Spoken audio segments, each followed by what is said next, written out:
Hi, my name is Kallie Tilton and I am from the Madisonville FCCLA chapter.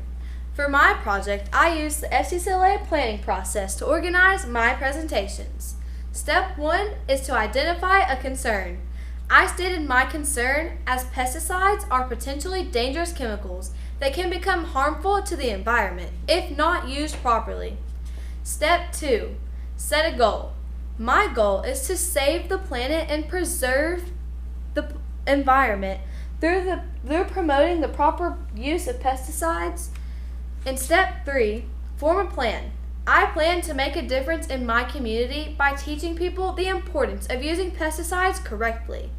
I planned that I would do that through my presentations and social media. I did presentations at Madisonville High School free of cost with access to a video camera, a computer, and a projector. For evaluation, I will present to my advisors and take their advice as well as constructive criticism from my peers. The fourth step is to act. I talked with my county ag extension agents to get some input and extra research they were willing to share with me. Finally, the fifth and final step is follow-up. As a follow-up, I discussed my research with our school's ag teachers to get my numbers correct as well as to get even more constructive feedback. Considering one of our ag teachers has his very own private pesticide applicator's license, I figured this was a pretty wise decision. Pesticides have been used in agriculture here in the United States since the 1930s. While they may have been new to us, they were old news to others around us. Ancient Romans used chemicals such as sulfur to control pests and salts to get rid of weeds around their crops. Our research and experience with pesticides has flourished and grown since then. In the U.S., we used pesticides on 900,000 farms and in 70 million households. On October 21, 1972, the Federal Environmental Pesticides Control Act, a far-reaching amendment to the Federal Insecticide, Fungicide, and Rodenticide Act, was put into place. March of 2015, the IARC classified insecticides, tetrachlorvinphos, and parathion as potentially carcinogenic to humans, based on convincing research and evidence that these pesticides cause cancer in laboratory animals. However, on the brighter side of things, pesticides have helped to produce a $20 billion increase in yield value in March of 2009.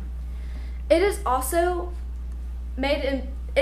led to substantial improvements in the quality of our food we have produced over the past 40 years, as well as aiding in producing more crop without the need for more land.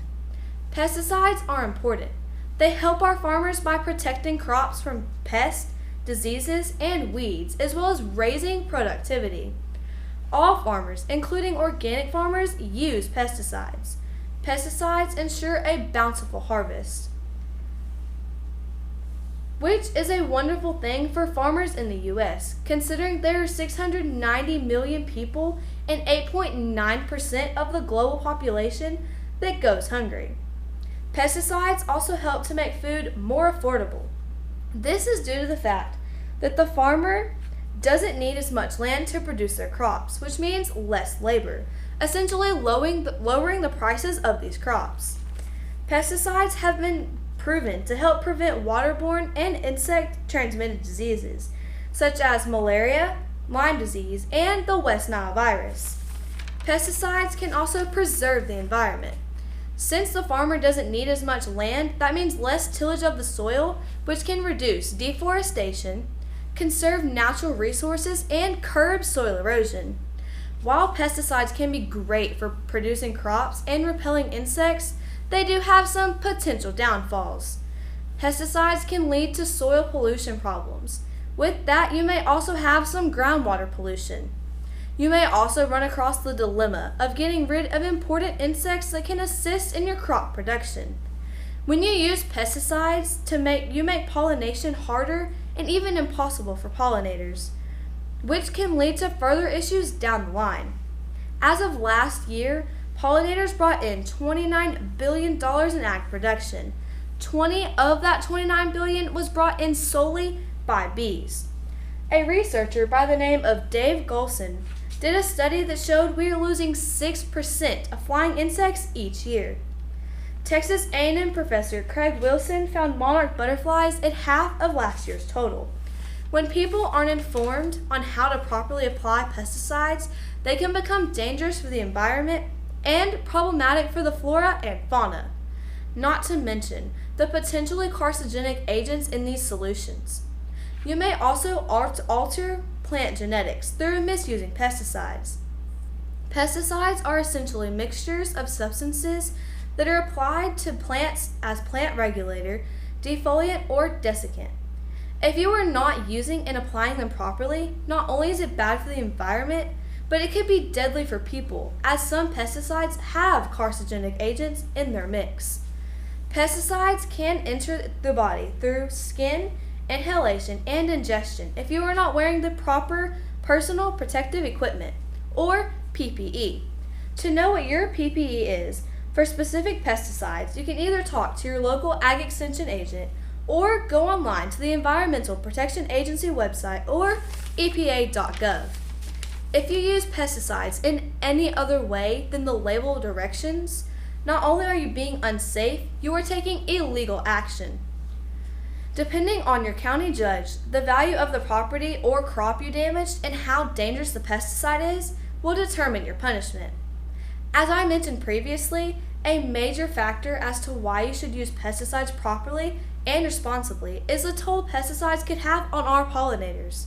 Without pollination, an estimated 35% of our fruit, nut, and vegetable crops would not exist.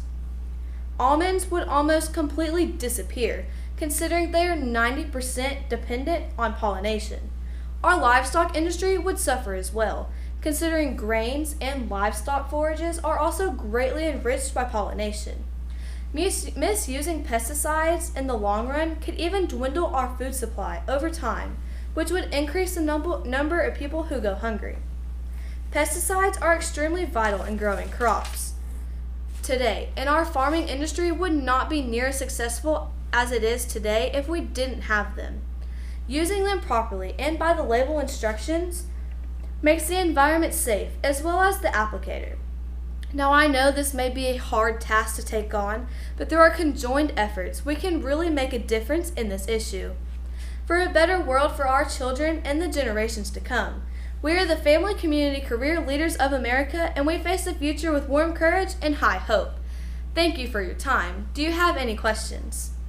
What is one skill that you learned or improved upon during your project that you will use in your future career? Yes, ma'am. One skill that I have learned and expanded on during this project was definitely my ability to public speak. And I think that this skill will be very beneficial for me throughout my life as well as the rest of my school career, considering that I do want to be a nurse practitioner and I will come across several different people, and being able to talk to them will be very vital in my life. Okay, number 2. What obstacles caused challenges in your work and how did you address them? Yes, ma'am. Whenever I was doing some of my presentations to the classes, there were some kids that were more talkative and they wanted to kind of speak while I was trying to present. And whenever that happened, I was kind of struggling to kind of get their attention back to me and to kind of try and keep going through my presentation through the distractions. But I think that whenever I did figure out how to kind of get their attention back to me, that it would make me a better public speaker in the long run. Thank you.